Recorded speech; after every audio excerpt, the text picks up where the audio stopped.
আপনারা যদি একটা পারফেক্ট হিস্টোরিক্যাল ডে আউটিং এর খোঁজে থাকেন, তবে আজ আপনাদের নিয়ে যাব ইতিহাসের এক জীবন্ত পাতায়, যে গানের একটা লাইনে পুরো দেশ আজও একসাথে গর্জে ওঠে। সেই বন্দে মাতারাম যেখানে বসে লেখা হয়েছিল, আজ আমরা ঘুরে দেখব ঠিক সেই জায়গাটি। হুগলি নদীর তীরে অবস্থিত ডাচদের পুরনো বাণিজ্য নগরী এবং ঋষি বঙ্কিমচন্দ্র চট্টোপাধ্যায়ের স্মৃতি বিজড়িত এই ঐতিহাসিক স্থান চুঁচুড়া।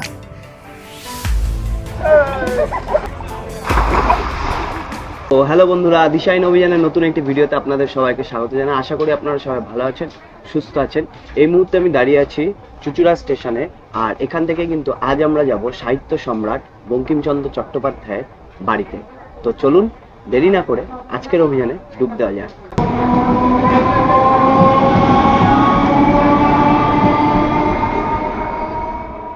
ট্রেন আপনাদের 3 নম্বর প্ল্যাটফর্মে নামাবে, আর 3 নম্বর প্ল্যাটফর্মে নেমে এদিকটা হচ্ছে সোজা ব্যান্ডেলের দিকে, আর আপনাদের কিন্তু নেমে এই সোজা ব্যান্ডেলের দিকেই যেতে হবে।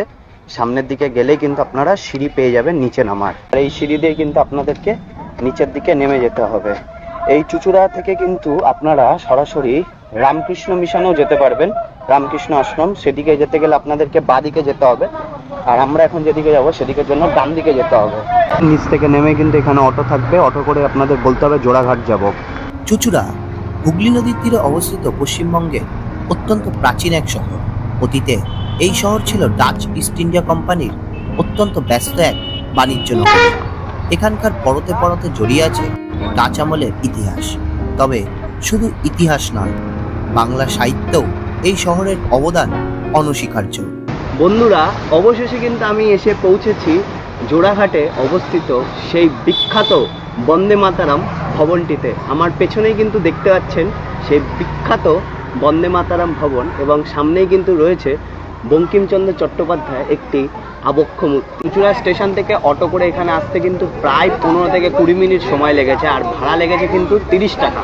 আপনারা যারা চুঁচুড়া থেকে অটো করে আসবেন তারা কিন্তু অটোওয়ালাকে বলবেন জোড়াঘাট নামবার। জোড়াঘাট নামলেই কিন্তু আপনাদেরকে একদম এই বাড়ির সামনে নামিয়ে দেবে। আর এই গঙ্গার ওপারে কিন্তু রয়েছে নৈহাটি শহর। চাকরি সূত্রে নৈহাটির কাঁঠালপাড়া থেকে গঙ্গা পেরিয়ে সাহিত্যিক বঙ্কিমচন্দ্র চট্টোপাধ্যায় পা রেখেছিলেন এই চুঁচুড়ার বুকেই। এই জায়গায় পা রাখতে কিন্তু এক অন্যরকম অনুভূতি হচ্ছে, ভাবতে গা শিউরে উঠছে। স্বয়ং বঙ্কিমচন্দ্র চট্টোপাধ্যায় এই পথ দিয়ে যাতায়াত করতেন, আর এই বাড়িতেই কিন্তু তৈরি হয়েছিল আমাদের জাতীয় আবেগের ইতিহাস, অর্থাৎ বন্দে মাতরম। এই বাড়িটির ইতিহাস কিন্তু বেশ চমৎকার। 1668 থেকে 1672 সালের মধ্যে হুগলির ফৌজদার মালিক কাসেম সাহেব এই স্থানে দুটি প্রাসাদ এবং স্নানের জন্য দুটি ঘাট তৈরি করেন, যা থেকে এই জায়গার নাম হয় জোড়াঘাট। পরবর্তীতে 1876 সালের 20 মার্চ বঙ্কিমচন্দ্র চট্টোপাধ্যায় হুগলিতে ডেপুটি ম্যাজিস্ট্রেট পদে যোগ দেন এবং চাকরি সূত্রে এই মালিক কাসেমের প্রাসাদের উত্তর দিকের অংশটি ভাড়া নিয়ে সপরিবারে বসবাস শুরু করেন। 1877 থেকে 1881 সাল পর্যন্ত দীর্ঘ 5 বছর তিনি এই বাড়িতে ছিলেন এবং এখানে বসেই রচনা করেছিলেন অমর সঙ্গীত বন্দে মাতারাম।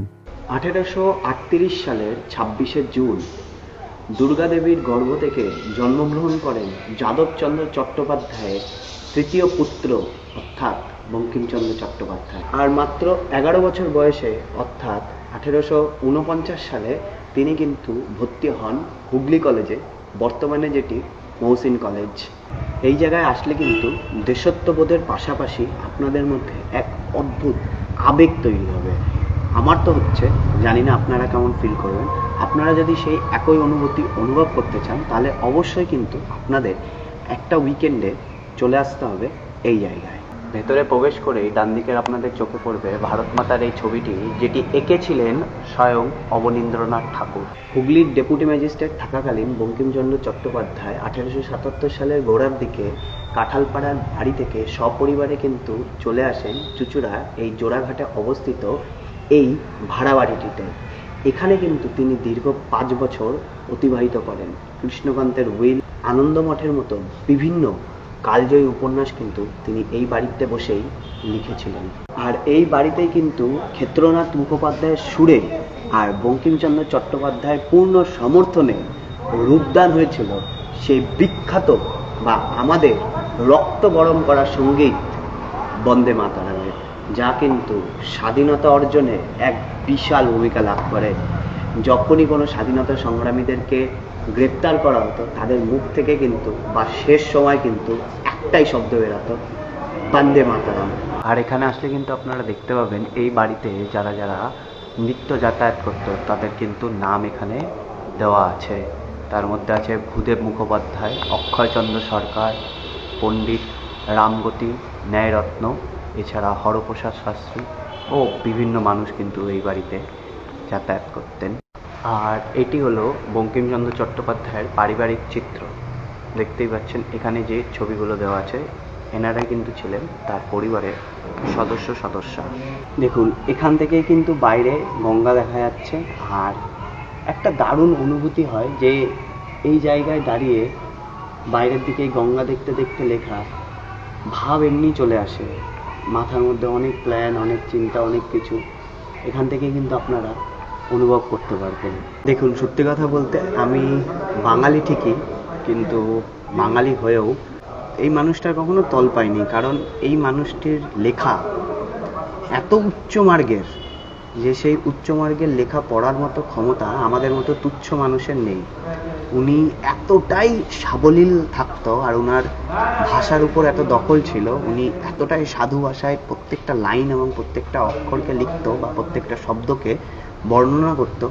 সেই বর্ণনাকে উপলব্ধি করার মতন ক্ষমতা বা বোঝার মতো ক্ষমতা হয়তো এখনো আমাদের মতো মানুষদের হয়নি।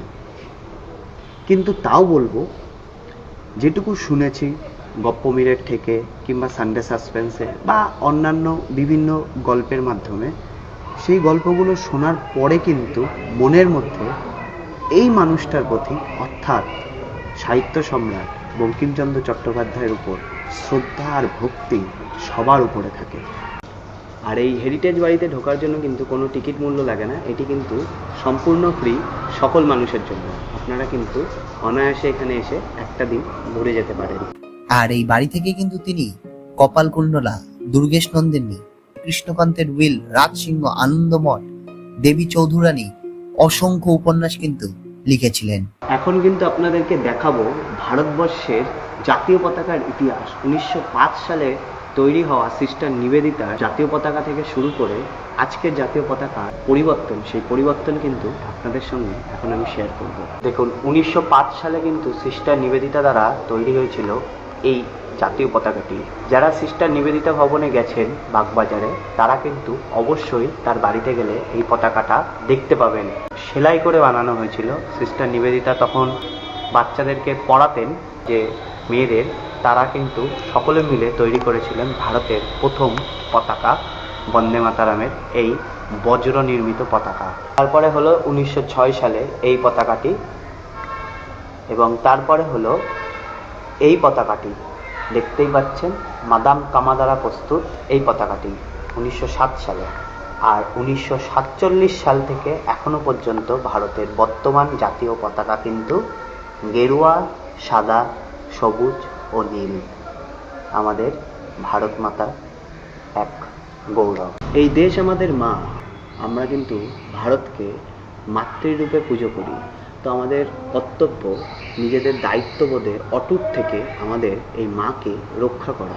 আপনাদের কি কোথাও মনে হয় না যে আমরা কিন্তু আমাদের মাকে রক্ষা করতে কোথাও একটু হলেও ব্যর্থ? হিংসা, বিদ্বেষ, জাতিভেদ, এই সকল কিছুর প্রতি আমরা এতটা পরিমাণে আসক্ত হয়ে গেছি যে আমরা কিন্তু আমাদের নিজেদের কর্তব্য ভুলে যাচ্ছি। যদি সমর্থন করে থাকেন তাহলে অবশ্যই নিচে কমেন্ট করে জানাবেন। আমার ঠিক পেছনেই দেখতে পাচ্ছেন লোহার গোল সিঁড়ি, আর এই সিঁড়ি দিয়েই কিন্তু উপরে ওঠা যায়। আর আমরা কিন্তু এখন উপরে যাব, অর্থাৎ ছাদে উঠব। তো চলুন ছাদ থেকে পুরো ভিউটা আপনাদেরকে দেখাই। সাহিত্য সম্রাট বঙ্কিমচন্দ্র চট্টোপাধ্যায়ের বাড়ির ছাদ। আপনারা যারা ঘুরতে ভালোবাসেন তাদেরকে বলবো, আপনারা অবশ্যই এই জায়গাটিকে আপনাদের ওয়ান ডে ট্যুর নিয়ার কলকাতার লিস্টে রাখবেন। তার কারণ হলো এই জায়গায় আসলে কিন্তু আপনাদের সত্যি বলছি একটা দারুণ ফিল হবে। এত সুন্দর একটা জায়গা, না আসলে কিন্তু আপনি মিস করে যাবেন। দেখুন ছাদ দিয়ে কিন্তু গঙ্গা দেখা যায়, আমার পেছনে দেখতেই পাচ্ছেন কিন্তু সুদূর গঙ্গা। একবার শুধু ভেবে দেখুন বিকেলবেলা এই ছাদে স্বয়ং বঙ্কিমচন্দ্র চট্টোপাধ্যায় হয়তো পায়চারি করতেন, কে বলতে পারে। আর হয়তো এই গঙ্গার দিকে তাকিয়ে না জানি কতই না তার রচনাবলী নিয়ে ভাবনা চিন্তা করতেন। এই ছাদ থেকে এবং জোড়াঘাট থেকে গঙ্গা নদীর রূপ সত্যি অসাধারণ দেখায়, যা কিন্তু ভাষায় প্রকাশ করা সম্ভব না। এই ঘাটের হাওয়া আর গঙ্গার দৃশ্য বঙ্কিমচন্দ্র চট্টোপাধ্যায়ের সাহিত্য চর্চায় গভীর অনুপ্রেরণা জুগিয়েছিল।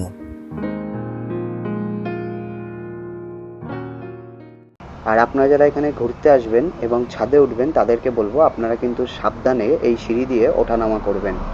আপনারা যারা লো বাজেট ওয়ানডে ট্যুর নেয়ার কলকাতা খুঁজছেন তাদের জন্য কিন্তু এই জায়গাটি একদম পারফেক্ট। আর এই জায়গাটি কিন্তু সকাল 6টা থেকে রাত 10টা পর্যন্ত খোলা থাকে। সম্পূর্ণ বিনামূল্যে কিন্তু আপনারা এখানে প্রবেশ করতে পারবেন এবং সাক্ষী হতে পারবেন সেই জায়গার যেখান থেকে কিন্তু আমাদের বীজ মন্ত্র লেখা হয়েছিল।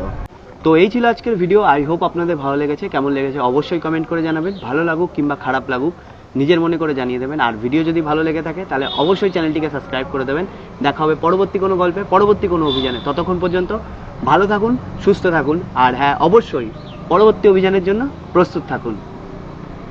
টাটা। এই বন্দে মাতারাম ভবনটি ঘুরে দেখার পর মনটা যেমন ভালো লাগায় ভরে ওঠে, ঠিক তেমনই একটা দীর্ঘশ্বাসও ফেলে যায়। আমাদের বাঙালির এত গৌরবময় একটা ইতিহাস, অথচ আজ আমরা তা সম্পূর্ণ ভুলতে বসেছি। মেতে উঠেছি এক অন্ধ বাস্তবে।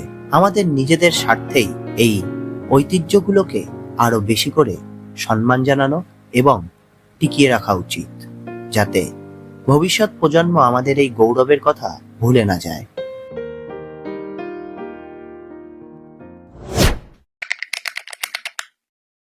আর আপনারা যদি এখানে আসতে চান তবে সবচেয়ে সহজ উপায় হলো হাওড়া স্টেশন থেকে ব্যান্ডেল লোকাল বা যে কোনো মেল লাইনের ট্রেনে করে চলে আসুন চুঁচুড়া স্টেশনে। 3 নম্বর প্ল্যাটফর্মের থেকে ব্যান্ডেলের দিকে শেষ মাথা সিঁড়ি দিয়ে নেমে স্টেশন থেকে বেরোলেই পেয়ে যাবেন অটো। সেই অটোতে চেপে সরাসরি চলে আসুন জোড়াঘাট। এছাড়া নৈহাটি থেকেও লঞ্চে গঙ্গা পার করে আপনি কিন্তু খুব সহজেই এইখানে চলে আসতে পারবেন। এবার আসি খরচের কথায়। হাওড়া থেকে চুঁচুড়া পর্যন্ত ট্রেন ভাড়া মাত্র 10 টাকা। চুঁচুড়া স্টেশন থেকে জোড়াঘাট পর্যন্ত অটো ভাড়া জনপ্রতি 30 টাকা। আর এই বন্দে মাতারাম ভবনে প্রবেশের জন্য কোনো এন্ট্রি ফি বা টিকিট লাগে না। এটি সম্পূর্ণ ফ্রি, অর্থাৎ খাওয়া দাওয়া বাদ দিলে যাতায়াতের ন্যূনতম খরচে খুব সহজেই আপনারা এই ঐতিহাসিক স্থানটি ঘুরে যেতে পারবেন। বন্দে মাতারাম ভবনটি তো দেখলেন, কিন্তু আপনারা জানেন কি কলকাতা থেকে মাত্র 1 ঘন্টা দূরে এমন এক রহস্যময় জায়গা আছে যাকে সবাই বলে বাংলার নিধিবন। বিকেলের পর এখানে নাকি কোনো সাধারণ মানুষের প্রবেশ সম্পূর্ণ নিষেধ। কোন সেই জায়গা আর কিভাবেই বা আসবেন এই রহস্যময় স্থানে, জানতে হলে স্ক্রিনে আসা এই ভিডিওটি এখনই দেখে নিন।